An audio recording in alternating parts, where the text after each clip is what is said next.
Speak if you can. What are you? Hail to thee, Macbeth. Hail to thee, Thane of Glamis. Hail to thee, Thane of Cawdor. Hail to thee that shalt be king hereafter. If you could look into the seeds of time and say which grain would grow and which would not, speak then to me, who neither beg nor fear your favors nor your hate. Thou shalt get kings, though thou be none. So I'll have Macbeth and men. Woo! Your children shall be kings. You shall be king. We will establish our estate upon our eldest Malcolm, whom we name hereafter Prince of Cumberland, my lord Cawdor. The Prince of Cumberland? That is a step on which I must fall down, or else overleap, for in my way it lies.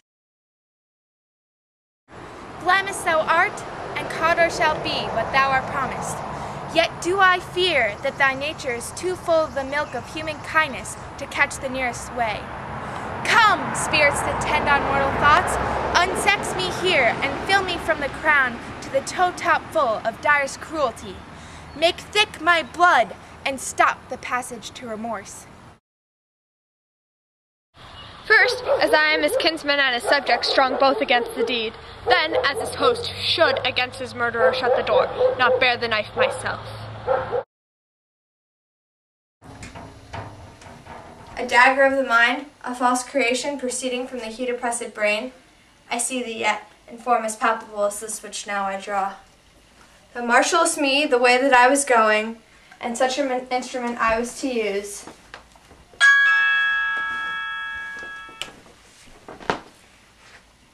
I go, and it is done. The bell invites me. Hear it not, Duncan, for it is a knell that summons thee to heaven or to hell. I'm afraid to think what I have done.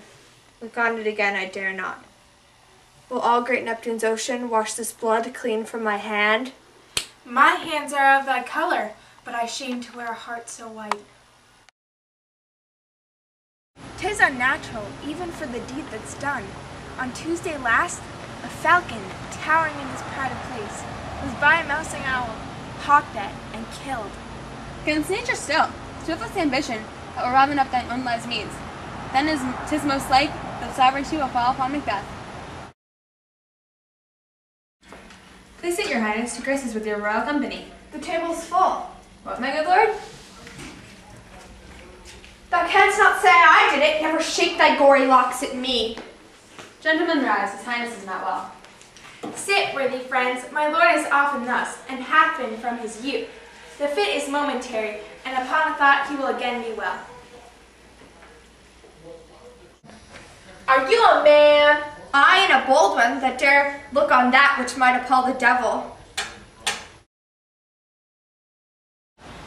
Did in fact have Dick Macbeth. Did he not in pious rage the two delinquents tear that were the slaves of drink and thralls of sleep? Was not that nobly done? Aye, and wisely too, for 'twould have angered any heart alive to hear the men deny it. I conjure you by that which you profess, however you come to answer me! Macbeth, Macbeth, beware Macbeth, beware the Thane of Fife. Laugh to scorn the power of man, for none of woman born shall harm Macbeth. Macbeth shall never vanquished be until great Birnam Wood to high Dunsinane Hill come against him.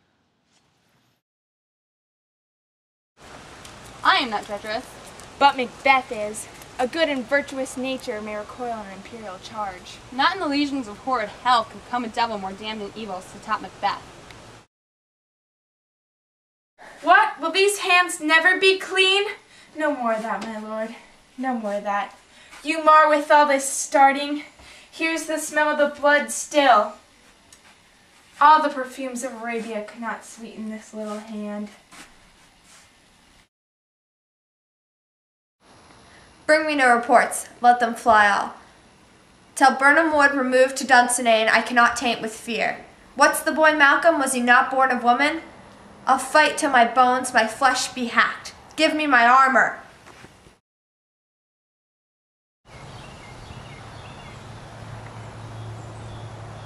What is this before us? The Wood of Birnam. Let every soldier hew himself a bough and bear it before him. Thereby we shall shadow the numbers of our host and make discovery ere and report of us. It shall be done. Queen, my lord, she's dead. She should have died hereafter. There would have been a time for such a word. Life is but a walking shadow, a player that struts and frets his hours upon the stage, and then is heard of no more. It's a tale told by an idiot, full of sound and fury, signifying nothing.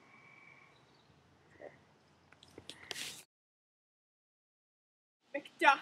Macbeth.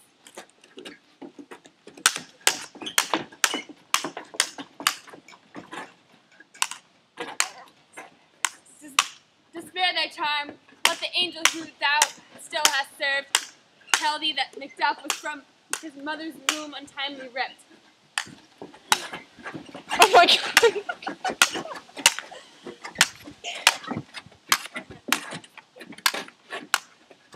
I will not yield to kiss the ground before young Malcolm's feet and to be baited with the rabble's curse! Hail, King, for so thou art, the time is free. Hail, Malcolm, King of Scotland.